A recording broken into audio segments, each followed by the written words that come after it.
1º de dezembro foi o Dia Mundial contra a AIDS. Há pouco mais de 30 anos, essa doença era cruel e implacável.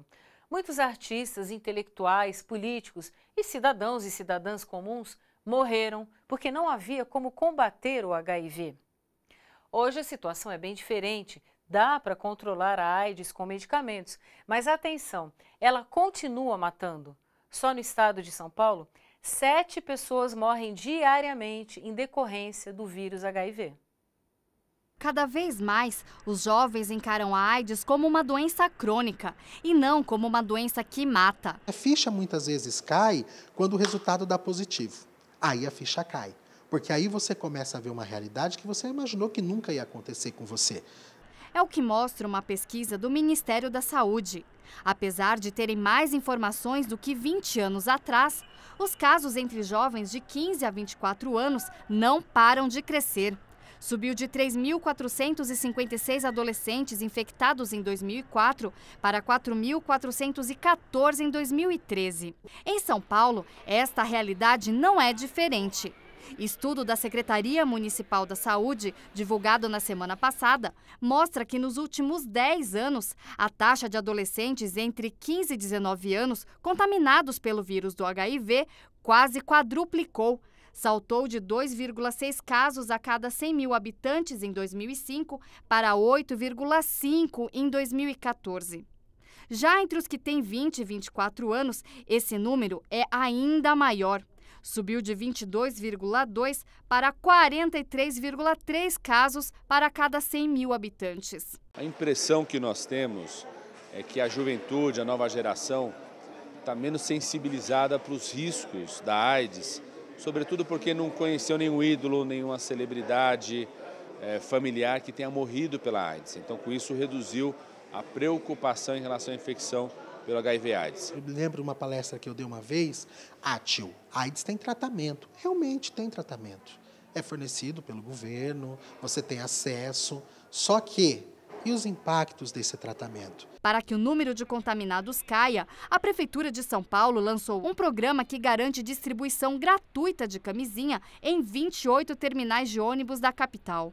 A ideia é distribuir mais de 120 milhões de camisinhas por ano e facilitar o acesso ao preservativo, principalmente para os jovens. É a primeira vez que o poder público disponibiliza, sem barreiras, em grandes quantidades, preservativos, na quantidade que as pessoas quiserem, para quem quiser pegar. São Paulo assinou a Declaração de Paris, um compromisso encabeçado pela ONU para acelerar o combate à AIDS. Essa Declaração de Paris estabelece metas chamadas 90-90-90.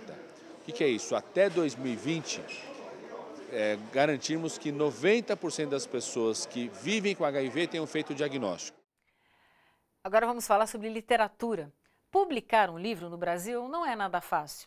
A saída para muitos autores iniciantes são as editoras independentes, que cedem espaço para a produção local, movimentando o mercado e garantindo a diversidade para os leitores.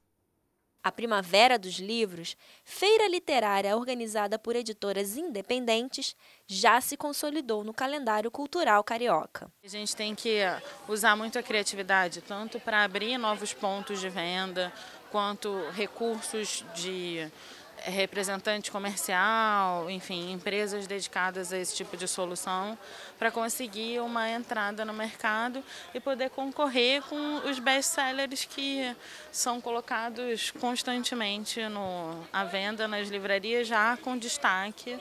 Também é oportunidade para novos escritores chegarem ao seu público. A grande maioria das pessoas, quando encontra uma chance de publicar, vai primeiro encontrar numa editora menor, numa editora que está dando chance para autores praticamente desconhecidos e que não tem um público formado. Editoras que não temem o avanço da tecnologia, usando a criatividade para se manterem atuantes. O que eu reparo principalmente dos editores independentes são editores que estão sempre atentos às mudanças de mercado, querendo se atualizar, não são conservadores, então se abrem, fazem books, associam com plataformas diversas também para comercializar os seus livros virtuais, sem deixar de fazer o seu produto impresso. A Primavera Literária deste ano discute o conceito da bibliodiversidade. Palavrinha difícil, mas que está relacionada ao direito dos leitores à pluralidade cultural nos livros. um movimento que vem crescendo também em outros países. É a biodiversidade aplicada no mundo do livro. A gente trabalha para que haja ainda mais espécies, para que essas espécies sobrevivam. Espécies são vozes diferentes de diferentes autores, de diferentes línguas, diferentes países, que têm que conviver e estar disponíveis para o público. Dizer para o público leitor que ele tem o direito à bibliodiversidade, que ele tem o direito a não ler sempre os mesmos livros com a mesma narrativa, com a mesma roupagem, mas sim livros com temáticas voltadas para a cultura nacional, autor nacional. E é isso que a gente batalha durante esses 15 anos e vai passar mais 15, 30, 40 anos batalhando para a diversidade cultural mesmo.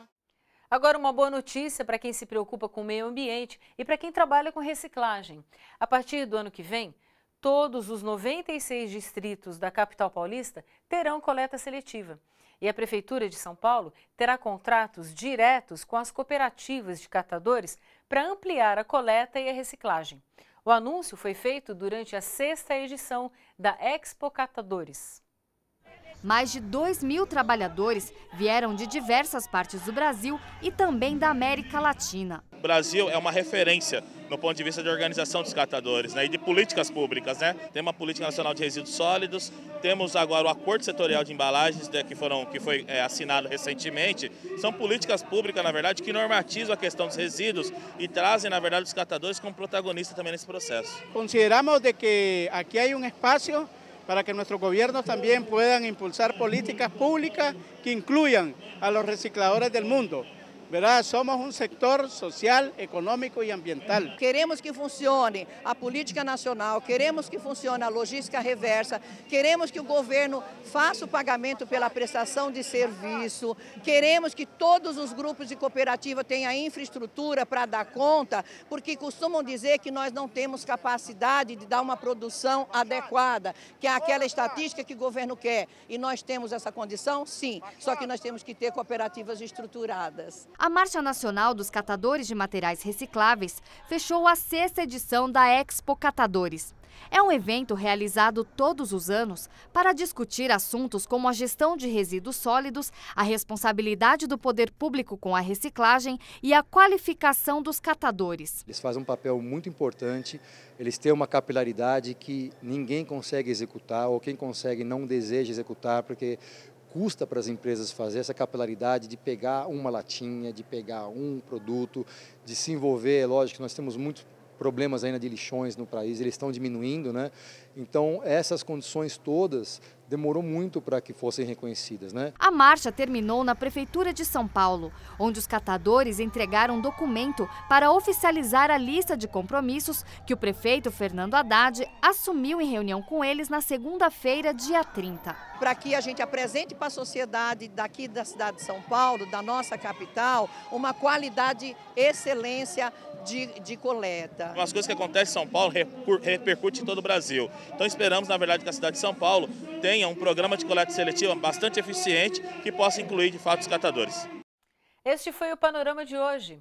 Você acompanhou a vitória dos estudantes de São Paulo que resistiram e conseguiram fazer o governo Alckmin suspender a reorganização que fecharia 92 escolas no estado.